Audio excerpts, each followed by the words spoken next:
therapy dudes. Take away your stress, put you in a good mood. If you had them over, they would eat up all your food. It's time for therapy dudes. Hello, hello. This is Andre Karkamaz and Dan Fox, and we are the Therapy Dudes. We are talking about communication styles and parenting part two. We're sponsored by Boulder Psychological Services. Head to boulderpsychologicalservices.com for all your therapy needs, and hopefully you can find a matched therapist.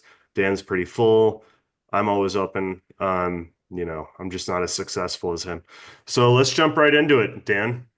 Oh, you don't have to lead off with I'm kidding. I just love to make you uncomfortable.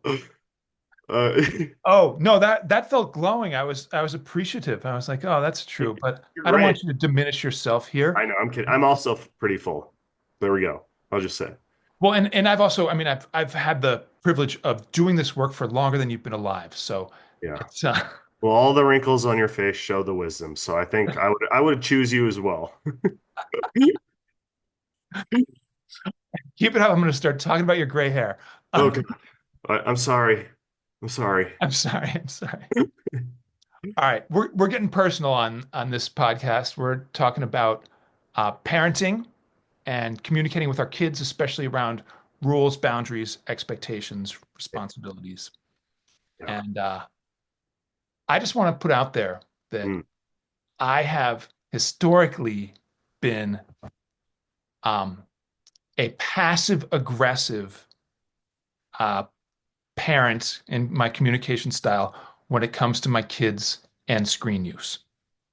Mm. In particular, my boys and screen use. I have two girls, two boys.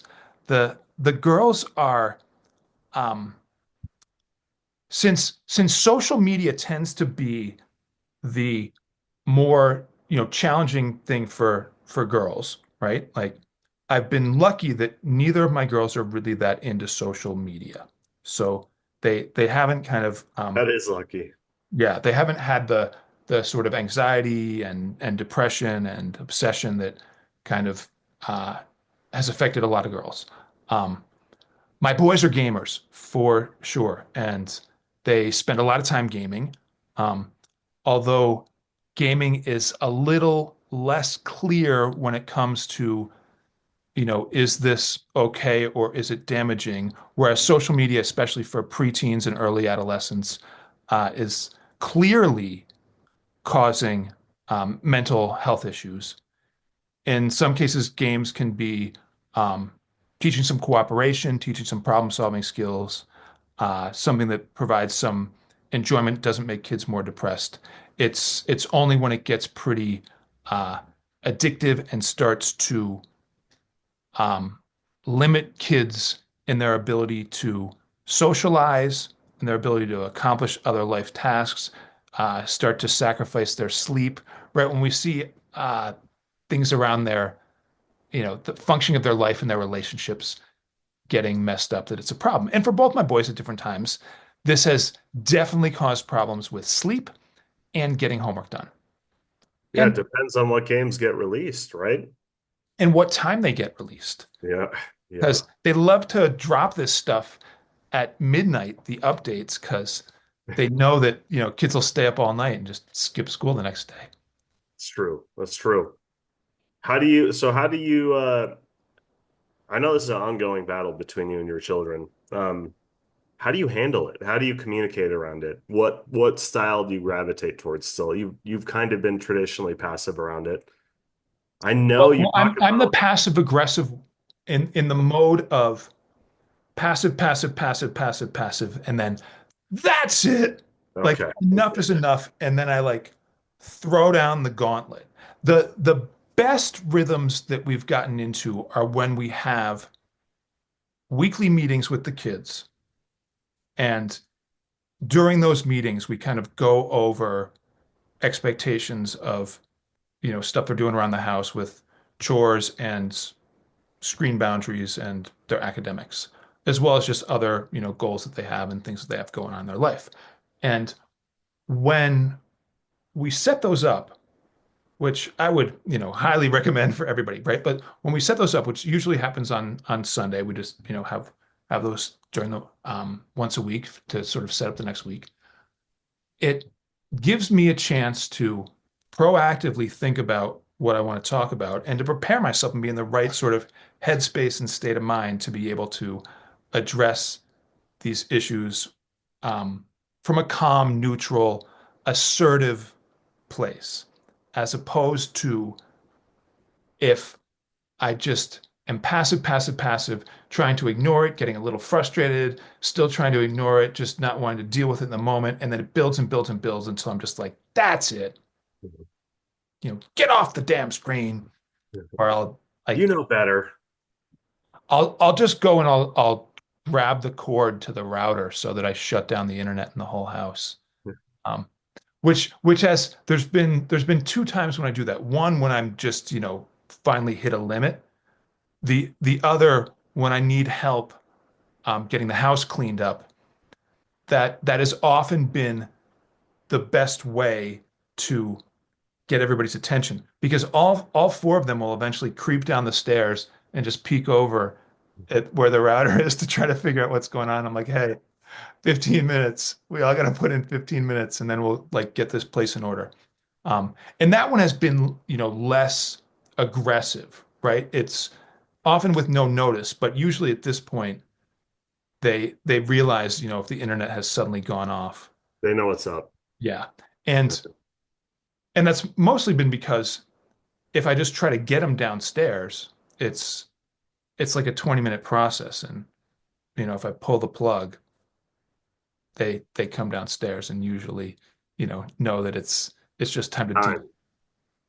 Um, but both my boys, especially at a younger age, right? From like, childhood until, sometime in middle school, um, they had a really hard time with, dealing with the emotional fallout of either having to come and do chores or clean up the place or having to get off the screen. So it was a huge battle to get that stuff in place that would, even when we were kind of at our best in terms of, kind, assertive, understanding communication, Right.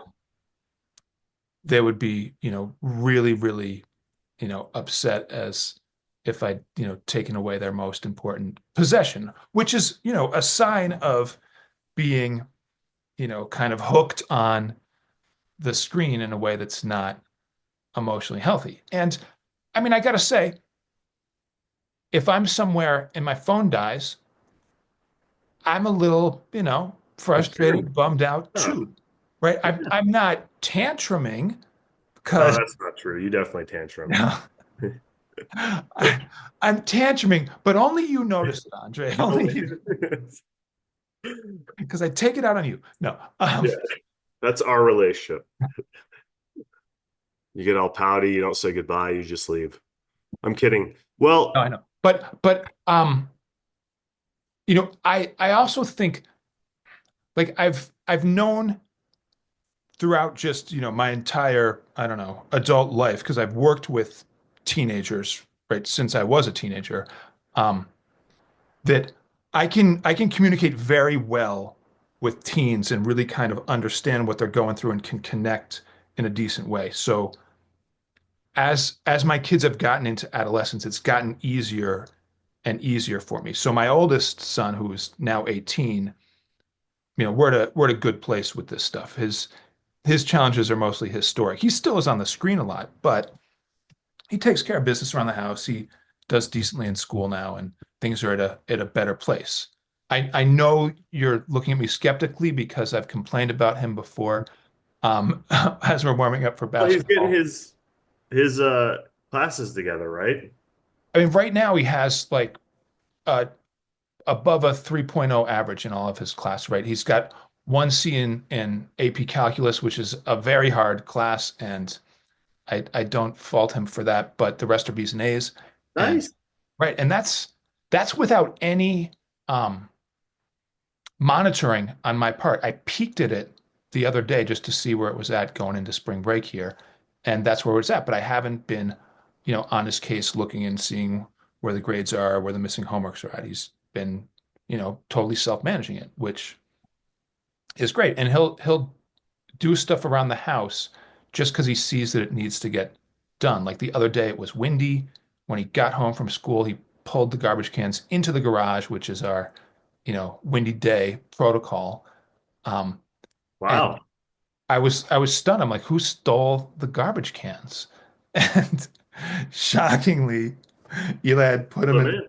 in the garage just because he knows that that's what needs to happen and is like developing that awareness, which is like awesome as a parent to just see that stuff happen because as we talked in the last podcast, like that's not an insight based thing, right? I can't tell him to do that and have it done.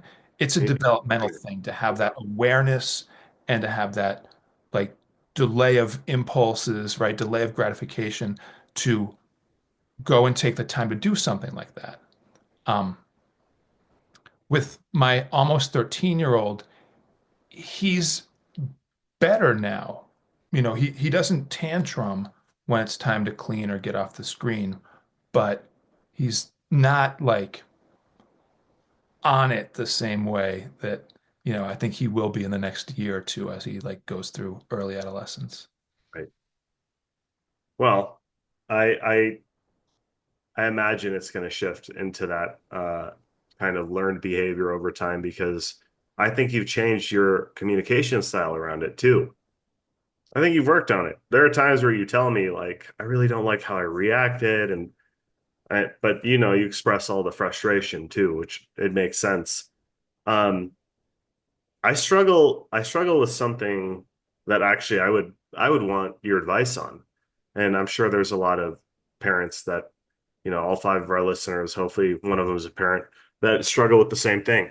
Um, I actually Oh, we have, by the way, 10 subscribers at this point.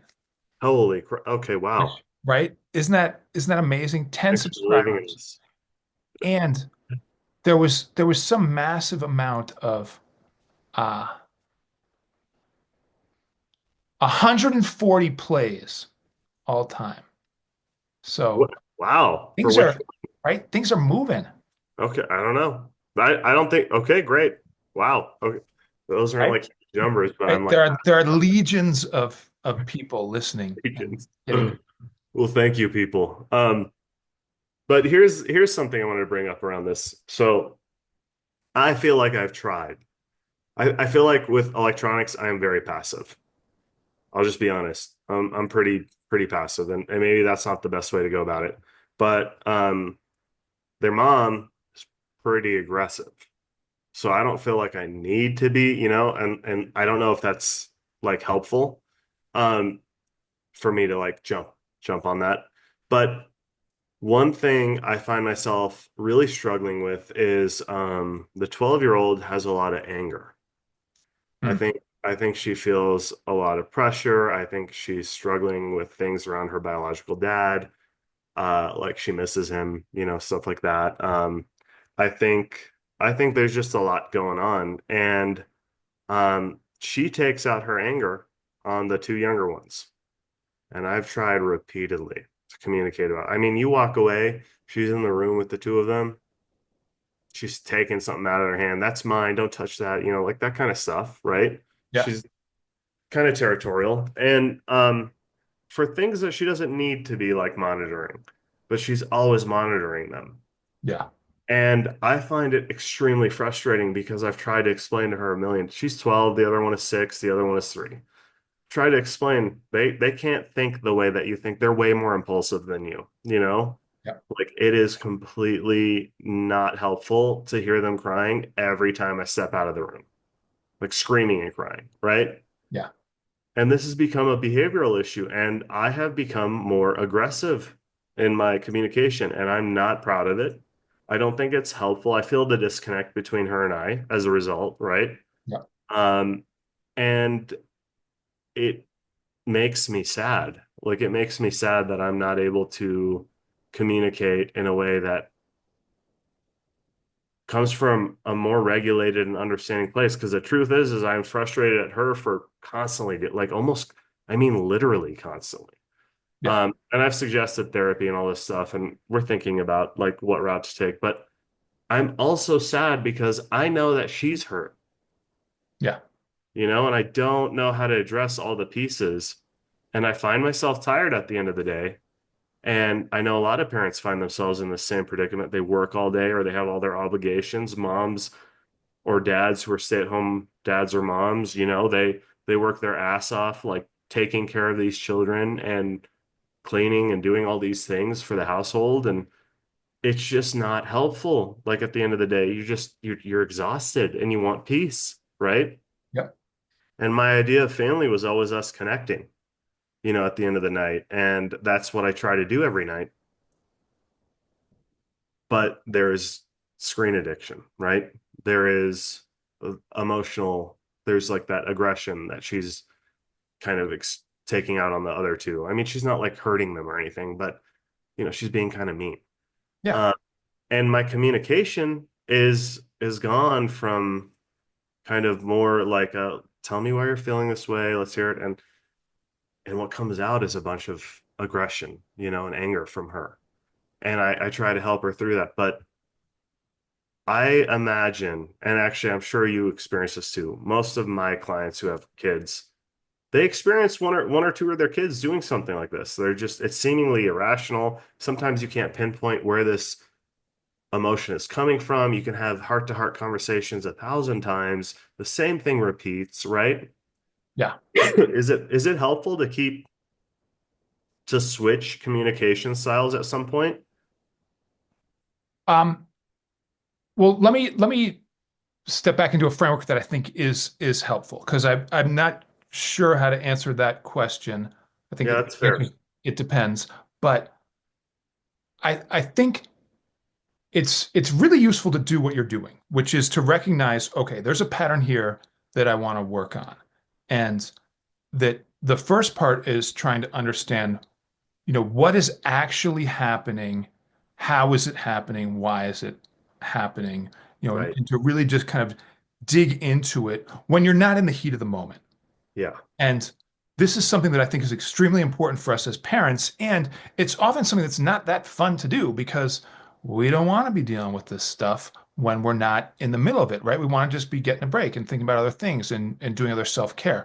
But if we're not, working on these issues outside of the heat of the moment, we're never bringing our like best self to it. So I think it's great that you're giving this thought and trying to, understand what's going on and your part in it and how to like approach it differently.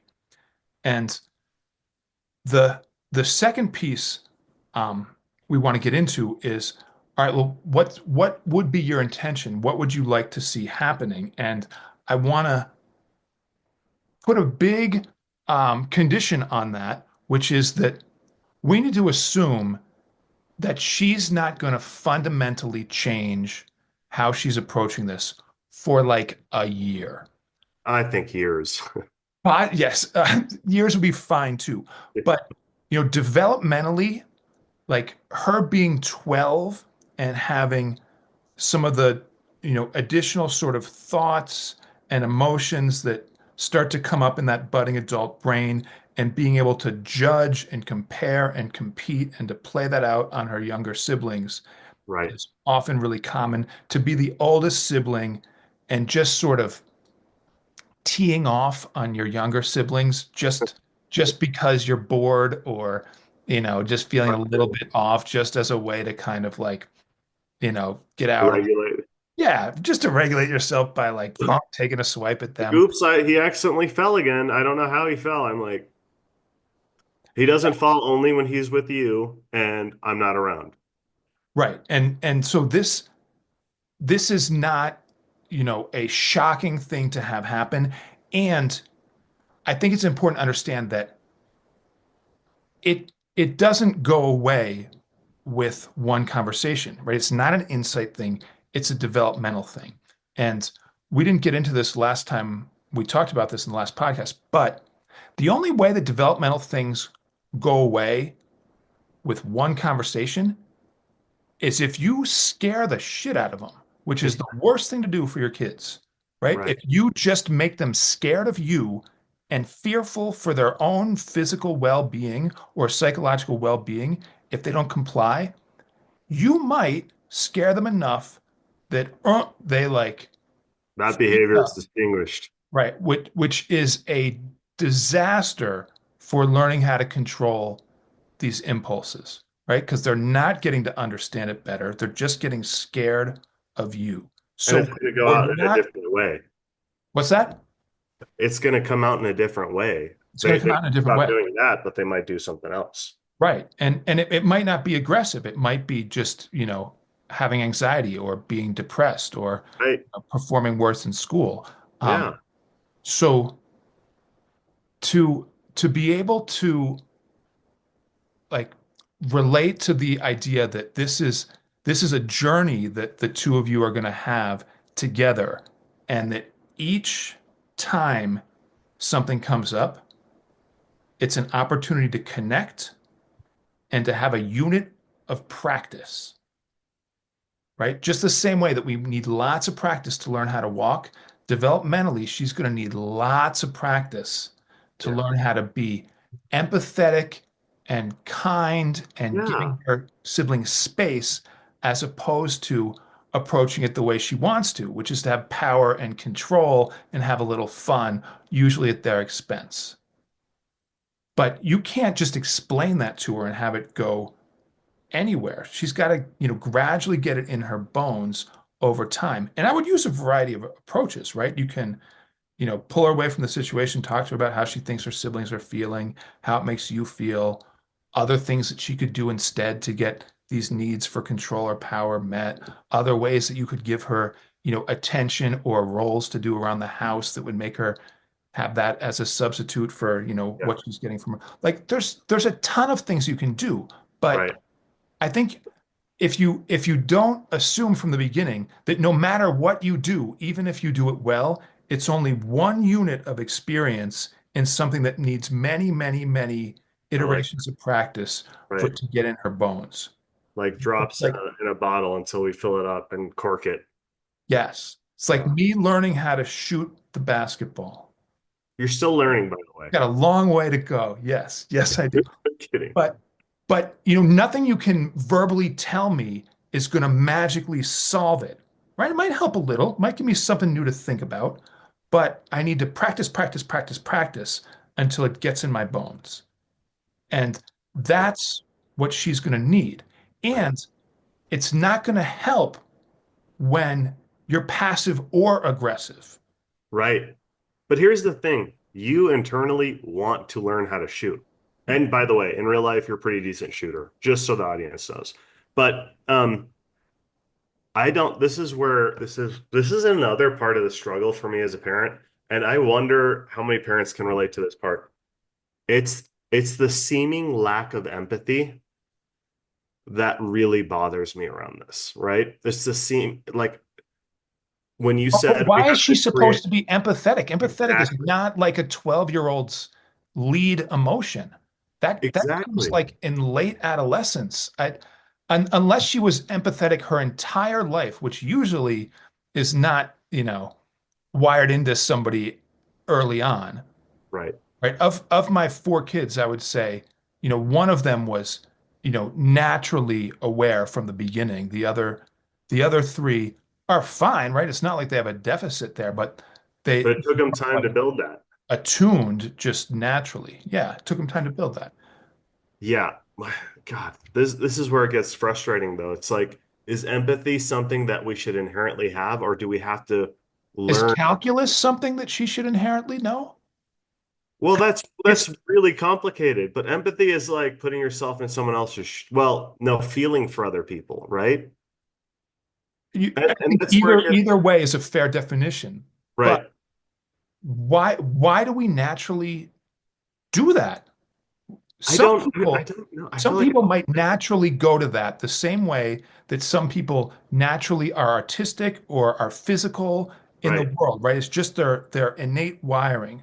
But Yeah. for most kids, it's not going to be this innate thing. It's going to be something that develops in later adolescence. What helps them develop empathy over time?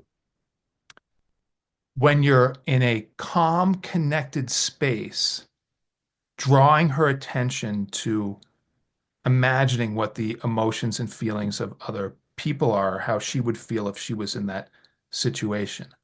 But Yes. usually when we have those conversations with our kids, it's way too loaded, right? We're like frustrated and there's a right answer and a wrong answer, and they Right. kind of know what they need to say to get There's no through. gray around here. I think it's care.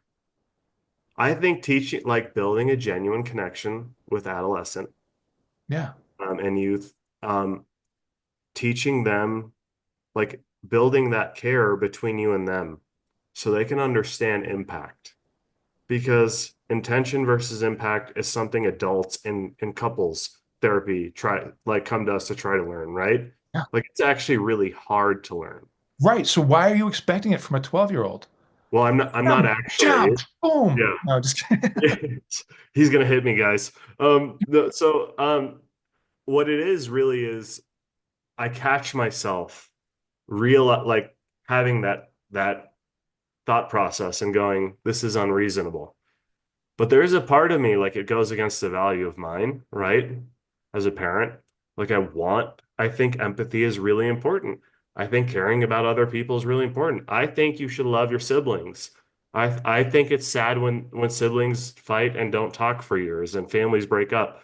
These are values I have. And when I see a child like continuously for years show that that's not really a priority. And this is what I hear parents talk about too. Like I see this everywhere. That's why I'm bringing it up. Sometimes when I'm tired, I fall into that trap of like, she's doing this on purpose. She doesn't care, like she's not gonna love on her siblings. Like this is like she's being, quote, awful, right? Yeah. This is the trap. This is what changes my communication style with children.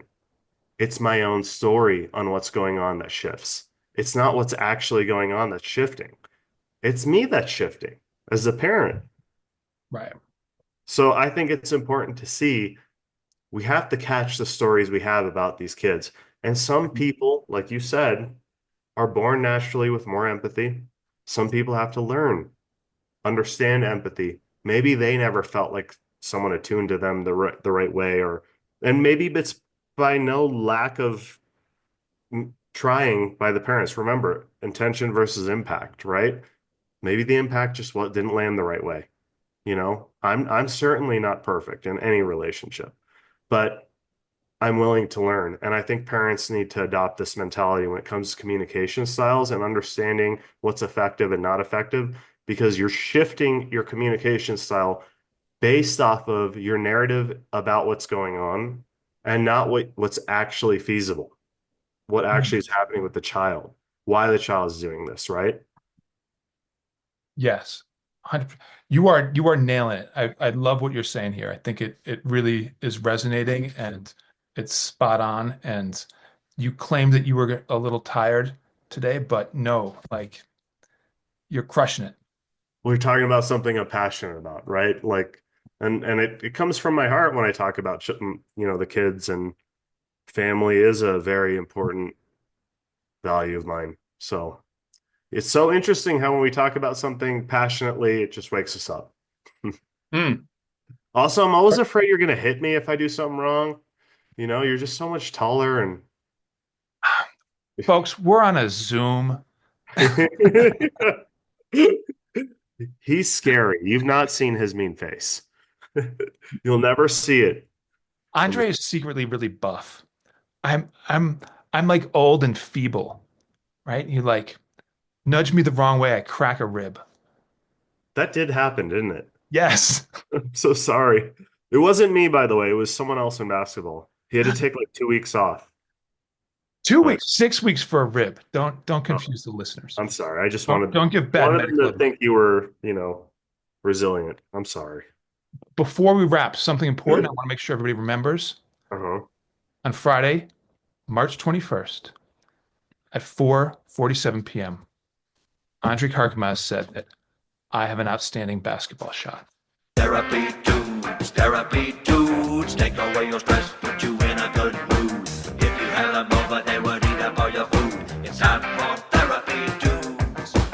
Therapy dudes, therapy dudes, take away your stress, put you in a good mood. Listen to them anytime you're